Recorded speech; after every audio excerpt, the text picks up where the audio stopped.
The Seattle Seahawks missed the playoffs, so we're going to examine how we got here, what big decisions are coming this offseason, and why Seahawks fans should have some hope for the future today on the Locked On NFL Scouting Podcast. You are Locked On NFL Scouting with the Draft Dudes, your daily podcast for NFL and college football scouting. Part of the Locked On Podcast Network, your team every day. What's better than this? It's guys being dudes here on the Locked On NFL Scouting Podcast. We're the Draft Dudes. I'm Joe Marino from Locked On Bills. He's Kyle Crabbs from Locked On Dolphins. And we are your NFL experts here with you daily to talk team building across the league on the Locked On NFL Scouting Podcast with the Draft Dudes, part of the Locked On Podcast Network, your team every day. We'd like to thank you for making Locked On NFL Scouting your first listen every day, and a big welcome and shout out to our everydayers. You know who you are. Those of you who never miss a single episode, we appreciate y'all being here very, very much. Today's episode is brought to you by LinkedIn. LinkedIn Jobs helps you find the qualified candidates that you want to talk to faster. Post your job for free at linkedin.com/LockedOnNFL. That's linkedin.com/LockedOnNFL to post your job for free. Terms and conditions apply. Joe, Seattle debrief. This offseason became a little bit more interesting. I'm glad we didn't get around to this, around this time last week, because Wednesday was the day where everything hit the fan in the NFL with, and I guess also in the coaching ranks with Nick Saban. But Pete Carrol, this longtime head coach, no longer. That's the biggest headline for Seattle coming into the offseason. We have to talk about how a 9-8 season got off the rails. Just narrowly missing the playoffs because of tiebreakers. Second consecutive 9-8 season for Seattle. So we got a lot to dig into here as it pertains to Seahawks. A little different dynamic this time around. Like you mentioned, 9-8, they were in it till the end, right? They just didn't make it due to tiebreakers. And of course, the two head-to-head losses to the Rams wound up being very, very costly when sorting out the final playoff order. But you mentioned just kind of a season that had a big-time lull, right? They started 5-2. You're like, all right, Seattle's kind of doing what we expect them to do. They won 3 of their last 4, but it's the middle stretch, right? That 1-5 stretch in the middle of the season, that was the killer. And it was a daunting stretch of games. They had the Commanders. That was the one they won. But then, of course, the Ravens, Rams, twice against the Niners, and the Dallas Cowboys, right? That's a really, really difficult 6-game stretch that they came out of 1-5. And that's what sunk them, right? They needed one more, right? That's what they had to find there, and they couldn't get it. And so when you think about the reasons why they weren't able to stack some more wins when they absolutely needed to, I go right to this rushing offense. This is a team that had 2 recent second-round picks in Ken Walker and Zach Charbonnet, and a young offensive line. I know they had some injuries there, particularly on the right side. But this rushing offense didn't do what it was supposed to do this season. And can I interject there? Sure. Because I think all that's factual, but then you also used a first-round pick on a third wide receiver. Understood. And so it's getting to my point here is I think you kind of have an identity crisis with what you're. So you wind up being. Okay, yeah, 31st in rushing attempts this season, 28th in rushing offense, right? Like you want it to become this pass aggressive team. I get it. You got your third receiver and you get excited about the 11 personnel possibilities. But for as much as the passing game is so sexy, and I get it, you got to be able to run the ball, right? It's still a huge part of the NFL, and Seattle lost that piece of what I think was important for them to be able to be the passing offense that they wanted to become. Yeah, they funnel so much of their passing offense through those 3 wide receivers. Noah Fant was the 3rd target on the team. He had 43 targets on the season versus 93, 119, and 122. So you're getting the ball to the right guys as far as where the investment lies. But when that kind of volume exists for those guys in the passing game versus what they've kind of been at their core, which has always been a run the ball, be physical up front. And then you consider too, they got the pass protecting offensive tackles in the 2022 NFL draft class. So 2 years ago, run together. Yeah. But The interior of that group was still a lot of maulers too. So I think even on the offensive line, Lucas and Cross, and I understand they had some injuries up front that impacted the continuity of that group. But I think it's a really good embodiment of, you feel like there's a pull that they want to go a certain kind of way, but they still have the bones and the infrastructure of what they used to be before that get all the way in one side of the boat or the other. Really is, I think, what would have benefited, what will continue to benefit Seattle as they take these 2 9-8 seasons, and they made the wild card last year and lost in the first round and just missed this year. And as you try to get over the hump there, I think that's a really important piece offensively for Seattle. I mean, defensively, we got to stop bending so much. Oh, you talk about bend, don't break, right? They're end up 25th in league in scoring defense, 402 points allowed, but they were 30th in yards. Teams put up over 6,300 yards against the Seahawks this year. Oh, so you got young pass rushers. You got some promising corners, and I know the secondary didn't necessarily deliver on what the expectations were outside of Julian Love, who had an impressive season. But Riq Woolen regressed a little bit versus what his rookie season was, and not just from an interception standpoint. Witherspoon, you'd like to think getting him more and more involved as he gets more experience will help them as well. I want to see the defense grow a little bit more of a spine, and that's tough when you play San Francisco twice and you play the Rams twice. But that second Rams game, I believe, was 17-16, and the Rams kicked the field goal in the final minute and a half of the game to win the game. Well, that is a good point to call out these head-to-head matchups against the Rams, the 49ers. Look at the other teams in the NFC that look really good. The Detroit Lions. Seattle's defense can't stop the run, right? That's a massive, massive concern for them. From week 8 on, they're giving up on average 166 rushing yards per game. 7 of their last opponents go north of 150. I mean, you think about the back-breaking loss for this team. It's Pittsburgh, the home game against Pittsburgh, where they gave up 30 points and 202 rushing yards to Pittsburgh. Like, when teams wanted to just run it down your throat, they just did it all season long. And so I think the defense bended way too much, but that same deal for me, like running the ball, stopping the run was they weren't sound enough in that capacity. And I think that it has to be corrected if they're going to be a serious team in the NFC moving forward based on who we already got into in the Rams and the Niners and the Lions. Well, we say all this, and we've acknowledged the Rams, right? They got swept by the Rams. They let the second Rams game get away from them. They had the lead in the final 2 minutes. They also had 2 other games that got away from them. The Dallas game got away from them. I think there was a game they very easily could have won. And then the Bengals game in week 6 coming out of the bye, where you nearly doubled up Cincinnati in yardage. Cincinnati wins this game 17-13, and Cincinnati has 214 yards offense and rushes the ball for 46 yards. But you're out-penalize them. You win time of possession, but you put 13 points on the board in spite of having 384 yards of offense. So there were a couple of hiccup games throughout the course of this season. You outrush them 2-1. You outgain them almost 2-1, but you turn the ball over twice. You're penalized for nearly twice the amount of yardage as they were. So in spite of winning the time of possession battle by 10 minutes, you lose that football game. There's 3 of those: the second Rams game, the Bengals game, and the Cowboys game. And they all kind of had their own unique scripts.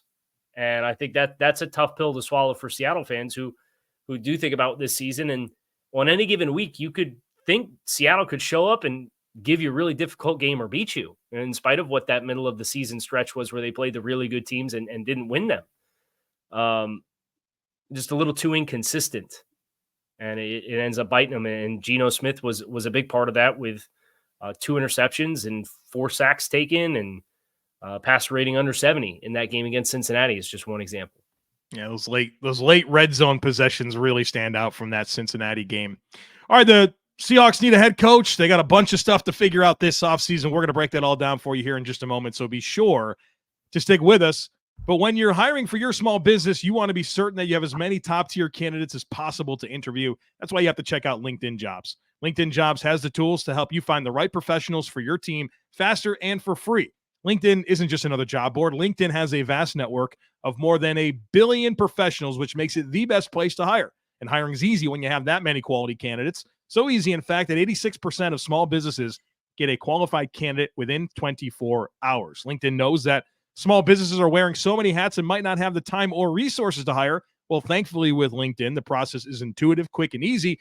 And they even just launched a new feature that helps you write job descriptions. So post your job for free at linkedin.com/lockedonnfl. That's linkedin.com/lockedonnfl to post your job for free. Terms and conditions apply. All right. So now the decisions the Seahawks face, and it starts with a biggie, the head coaching position. A lot of smoke to Dan Quinn, Joe. I get it. There's a nostalgic element there, but like, and I hate to be a victim of the moment, but man, it's kind of tough to see Dallas and some of the moments that they had down the stretch. And, Dan Quinn doesn't like to be +1 in the box, and he's willing to play these lean players. I mean, in a lot of ways, structurally, Seattle's defense is equipped for Dan Quinn. Right. I don't want it. I don't want that. I want a team that's more stout with how they are able to play at the line of scrimmage and are able to be more of a downhill type team. Like, I feel like that's not the direction I would be overly joyed to go in. But obviously, as we start this conversation in the head coaching search and what they need to do, that seems to be a very hot name.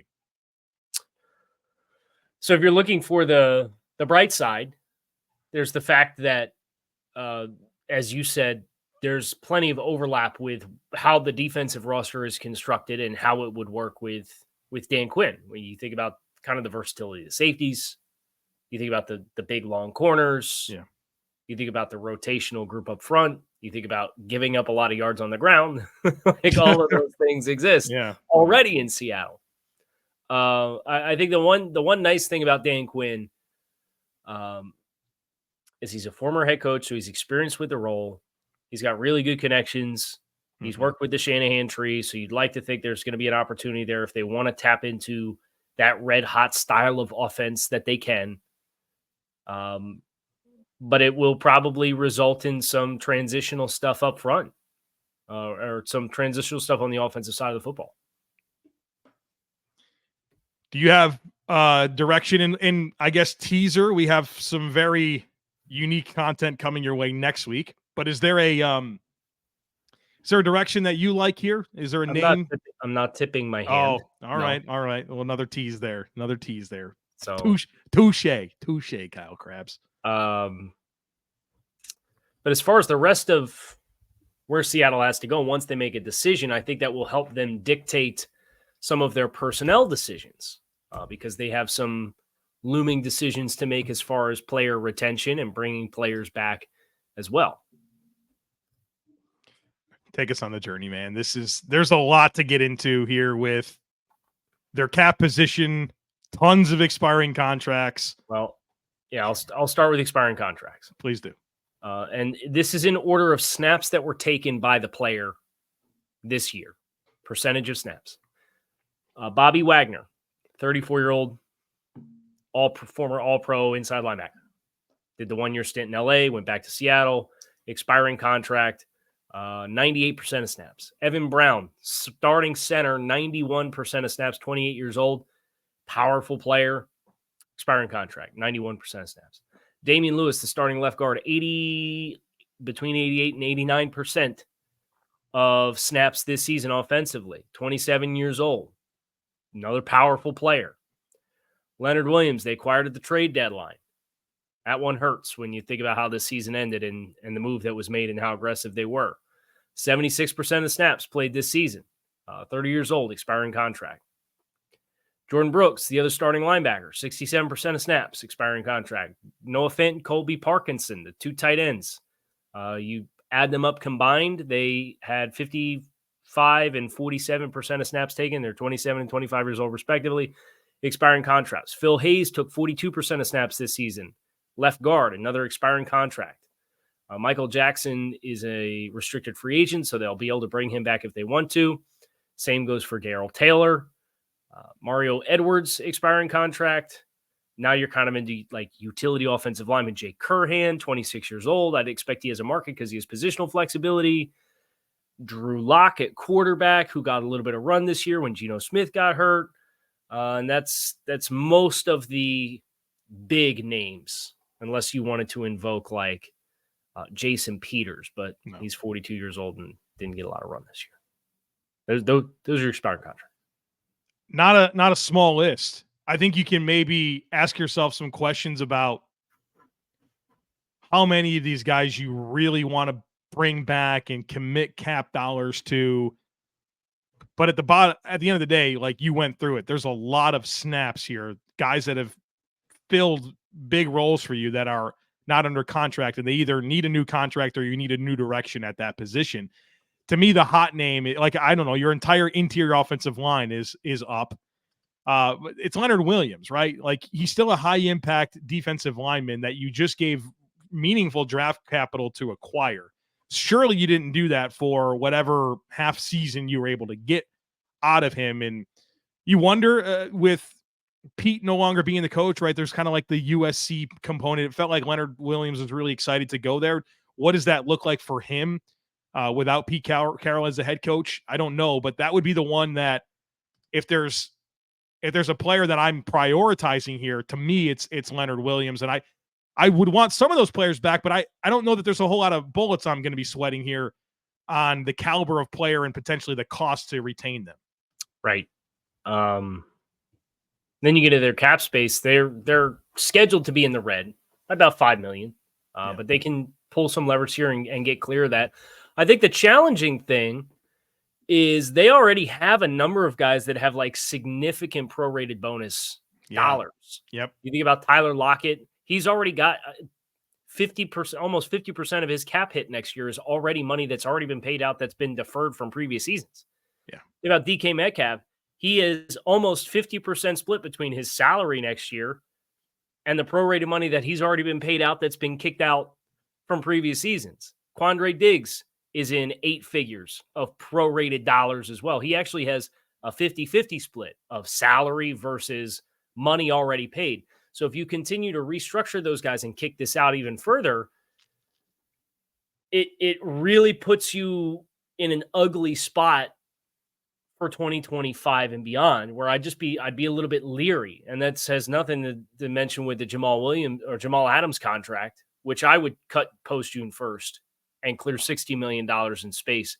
He's got $26 million cap hit. I take the $10 million dead money and I'd clear up the $60 million. But even that, you can't touch that money until after June 1st. So, like, it doesn't necessarily help you on the front end of trying to, if you're going to add in free agency. I know you've went down this trip before with teams, and maybe you have already with Seattle, but when you look at their north of $10 million per year cap hits, or $10 million cap hits for 2024, Kyle, I don't love the list of players.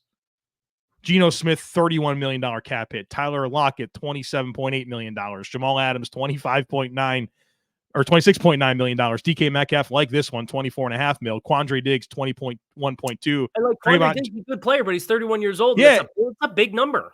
Dre'Mont Jones, 18, and Will Dissly, 10. Those are your north of $10 million a year cap hit players in 2024. And like a lot of that's not stuff I'd want to, like, not very digestible to me if I'm looking at my biggest cap commitments and the players that are getting them. So what's your number one maneuver to help recalibrate the salary cap if it's not cutting Jamal Adams post June 1st? I think you're not going to have a trade market for him. Something's got to happen with Dissly at a $10 million cap hit too. I like Dissly as a blocking tight end, and he gives you some juice as a pass catcher. But the challenge is you're only tight end under contract next year. like you went, I know the tool on over the cap, right? If they do the simple restructures, their max cap space gets to, please hold, $31 million in cap space. It's not even really that significant of a jump, right? Like, yeah, dude.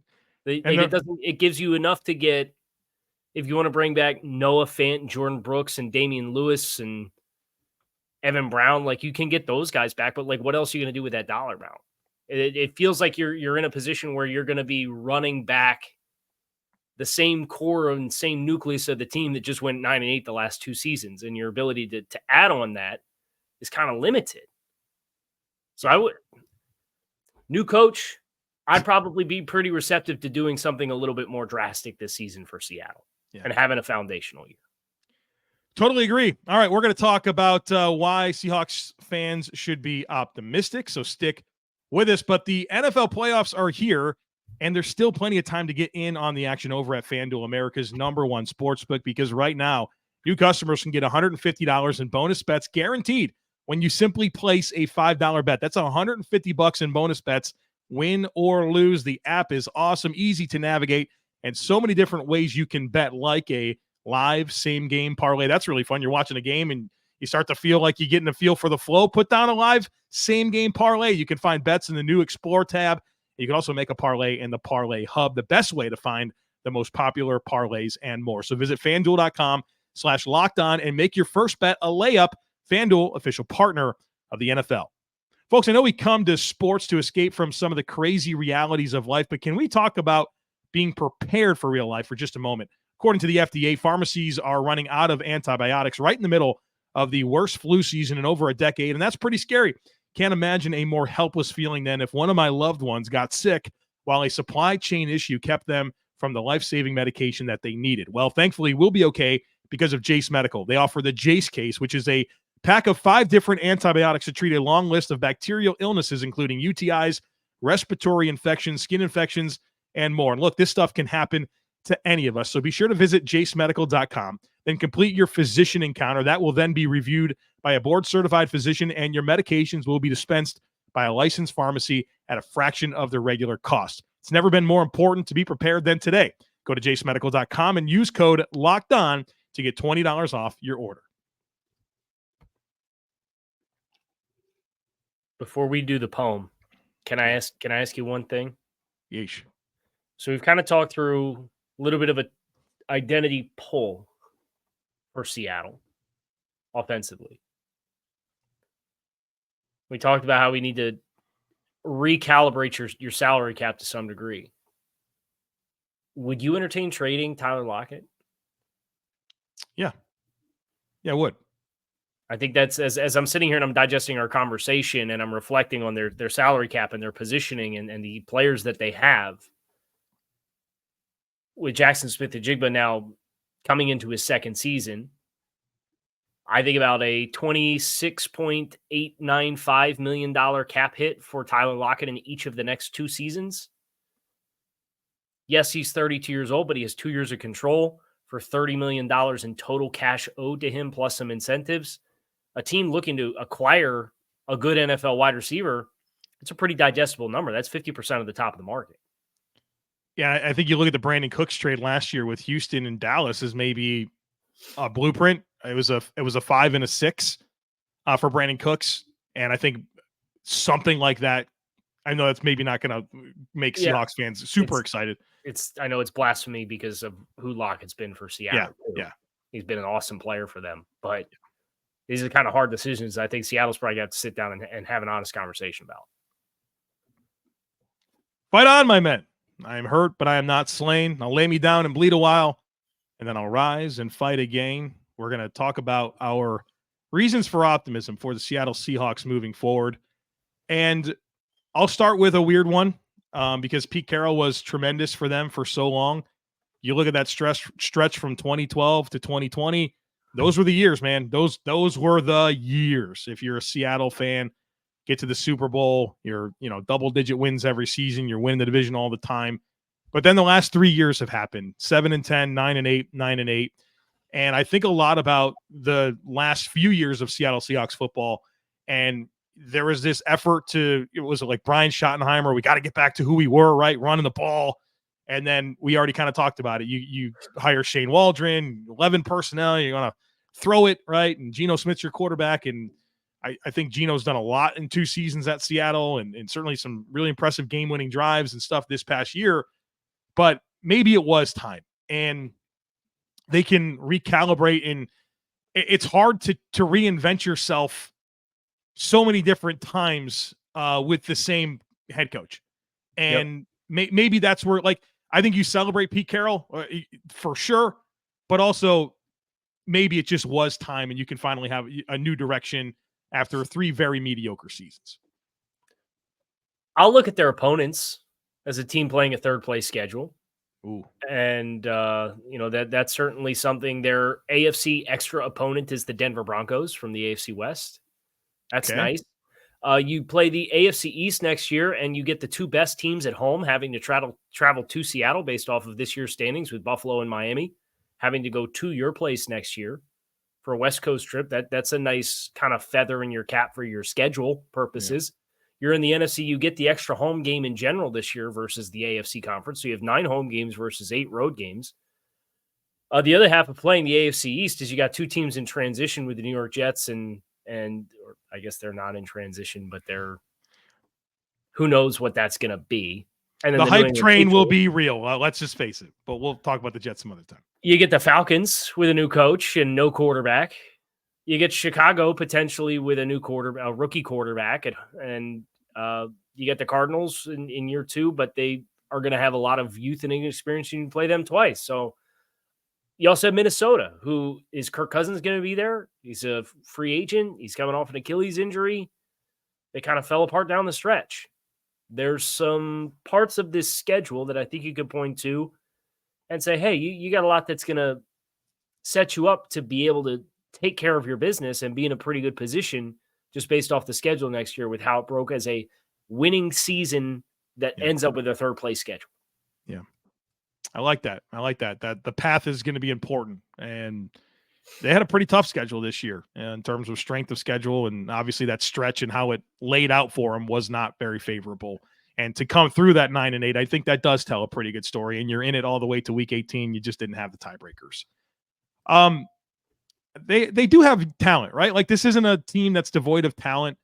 Offensively, you've got some exciting skill players. 2 running backs in Ken Walker and Zach Charbonnet. I really like DeKalin, Zacharias, Metcalf, big fan. Jaxon Smith-Njigba, big fan. You got those 2 tackles. I know Lucas was not healthy this year. He only played about 400 snaps or something like that. But you do have that pair of tackles. You feel like you got a good, strong infrastructure in place offensively that for whatever direction the new head coach wants to go, you feel like you kind of got the stuff, right, to be able to give yourself a chance to do it. And I like that on top of defensive talent in Devon Witherspoon and Boye Mafe. He had a nice season, man. I felt like every time I watched Seattle, that guy was impactful. Julian Love was terrific. You get Uchenna Nwosu back, which is huge, right? Like, he was so good last year, and you only had a limited amount of games with him. Riq Woolen, I know that he wasn't quite rookie season Riq Woolen. I don't think the regression was as much in coverage as it was run defense and tackling. It seems like there were some low lights there. Derek Hall, a nice, good-looking young player. You got some pieces here. And I think a lot of, like we went through, like, you have some decisions to make. It's Leonard Floyd, and, like, I'm not sweating bullets, like I said. Leonard Wiliams. What did I say? Leonard Floyd? Leonard Floyd, yeah. My bad. Leonard Wiliams. That's right. I called it Jamal Williams. I called Jamal Williams earlier. So it's early morning dad brain, I guess. Yeah. You lost the pick because of the trade for Leonard Wiliams, but you do have New Orleans as third. So you still do have 2 day 2 picks at your disposal. And I think, like we talked about, there's some players that I think are worth considering transitioning from that would give you even more capital to continue to get younger. You do have that 2022 draft class that is a bunch of players on rookie contracts that looks like an outstanding class between Riq Woolen and Abraham Lucas and Charles Kloss and Kenneth Walker. Like, that's a really good foundational core group of guys that's now going to be coming into a new year with another year of experience and hopefully continue to progress in their own respective curves because player development is not linear. So I think that's another reason for Seattle to have some optimism as well. Joe, the thing I would leave with is this, and I think you have one very clear area to aspire to get better at as it pertains to your path to the playoffs. You have to get better against the LA Rams. Since the start of the 2015 season, the Rams have won 13 versus 6 for Seattle. So the Rams carrying a 13-6 record against Seattle since 2015. And the two of the wins Seattle got, they beat them both times last year when the Rams were in their teardown transitional year. You got to get better against that divisional opponent because those wins in the division are the most consistent pathway to the postseason. I don't know that you're going to chase down San Francisco, but I do think that's also part of the reason why I would be motivated to try to transition and rebuild a little bit, because the Rams are out in front of you with their transition and rebuild. They started it last year. Then they went 10-7 and made the playoffs. The 49ers are the 49ers. Like you got to be able to keep pace. And if you wait with this nucleus too long, you're going to fall even further behind. So don't be afraid of hard decisions, because I think there is, with that 2022 draft classes, the nucleus, a really good group that you guys can build out a really competitive unit with. 23 draft class is looking good too, and Witherspoon and JSN and Derek Hall and Charbonnet and Bradford started a bunch of games for you. Double O, right? Maybe he's the center of the future there. And so they got some guys this year too. They had a couple good draft classes in a row. Yep. We saw what that did for them back in the early 2010s. So maybe that's go get another one, but get some more picks to help that happen. Yeah. That is going to do it for us here on this episode of Locked On NFL Scouting. I'm Kyle Crabbs. He is Joe Marino. We appreciate you guys checking out the show. You can make it a great rest of your day. You can find us on YouTube or wherever you listen to your favorite podcast. Come back tomorrow. We got a couple shows coming your way. Hope to see you then.